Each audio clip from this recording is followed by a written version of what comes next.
So I am pastoring a church. I am dealing with the pasos, that is diaconia organization of the church. It's not easy, No. but it's good. But it's good. I am very, very enthusiastic with this, and doing with all our passion. Yeah, but we had a lot of bad news. Today we received, in the churches is always happening circumstances that affect the community. Today, early in the morning, we received the news about a family who lost her father.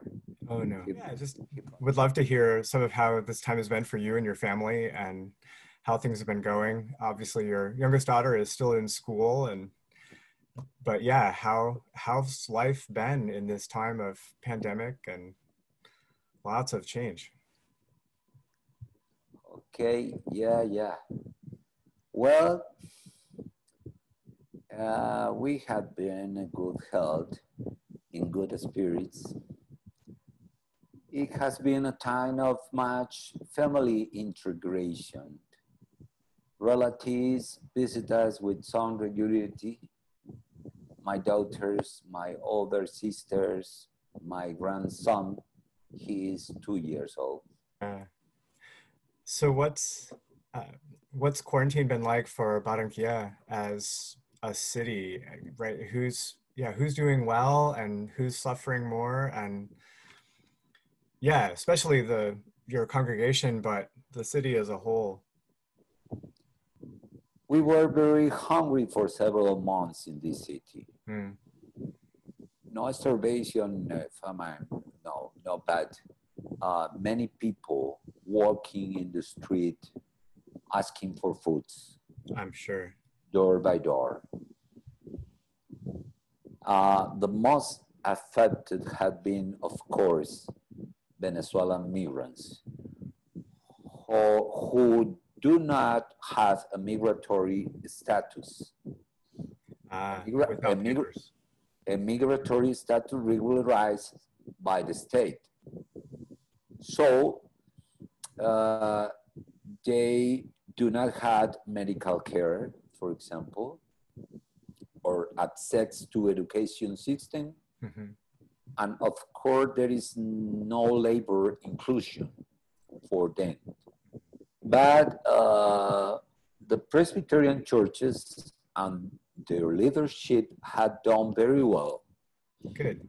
They have remained united through virtual communications platforms. We had seen the great spirit of service attended to the needs of economically affected families. Hundreds of markets had been delivered throughout the churches. Young people had taken part in many of these initiatives. Our church has a very committed and enthusiastic leadership to work in the formation of boys, girls, and teenagers. We are looking for ways to formally begin our partnership with Mercer Islands, our local church, Mm-hmm. Comunidad del Camino and Mercer Islands Presbyterian Church. We had virtual service, workshops. The church feel very united through the WhatsApp chat, where communications are presented daily that unite us in prayer and action. So our congregation is very, very united in this moment. We feel in this moment very well with this community. Good. Yeah. This is Presbyterian Church. Mm-hmm. If you want to talk about migrants, Venezuelan migrants in this city, well, we had approximately 100,000 immigrants in Barranquilla. The Foundation Diaconia TASUS, as a social organization of the jury, has served more than 1,600 families, covering sector or their humanitarian crisis. For instance, food security, prevention of COVID-19, care for pregnant women and infants. Yeah, our organization received support from our largest donor, ACT Alliance. Okay. In March, we received a fund for ACT Alliance. We had invested more than $60,000 in this care this month from March, from April, starting in April and finish it in August. We had work in coordination with the presbytery. We had also contributed financial presbytery support with financial, logistical, and human talent resources to this project that we closed on August 10. Now we are reporting.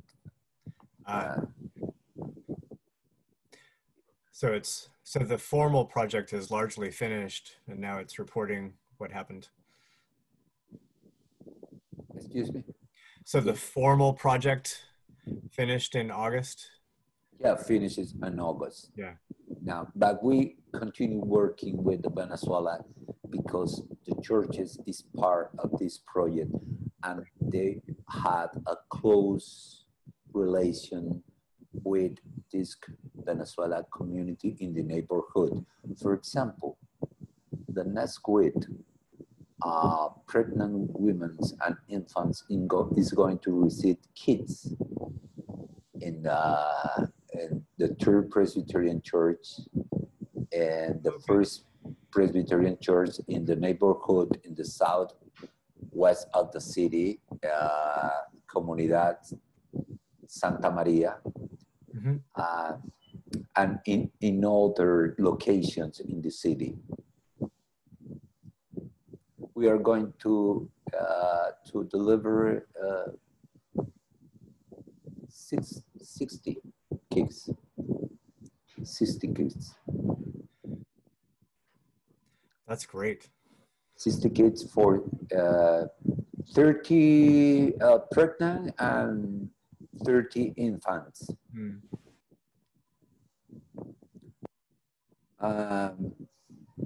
Well, this is the situation of the Venezuelan in this moment in Colombia. We are working in network in the city with other organizations, civil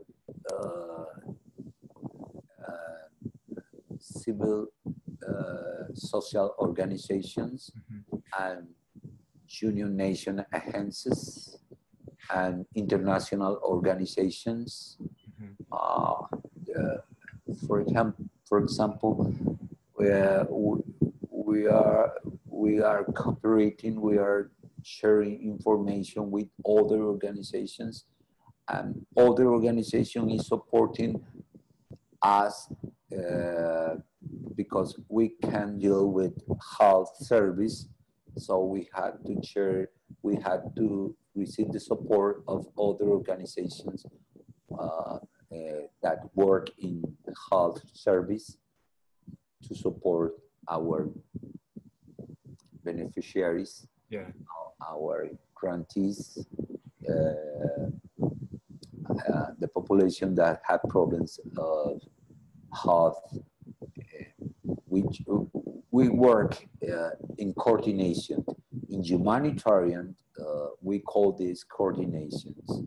So if you had this, you put this. If you had this, you put this. And every put on the table and serves all the populations.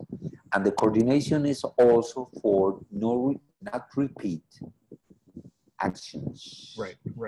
in the same place. with the same persons, Right. trying to distribute uh, the benefits to all the people in different areas in the city. Yeah, that's fantastic Yeah, to have that level of communication and that level of coordination. as you know, we are doing that. We are doing that from the faith. Mhm. From the faith, our faith in a God is tenderly is open to the needs of the people, and as you know, uh, my way to express to say that is very limited. But this God doesn't discriminate. His love is open to all. It doesn't matter if it's foreign immigrants, Colombians, black, white, everyone received the love of God. And we believe in the humanity, the dignity. That God is supporting the dignity of the people and doing that with our hands. Absolutely.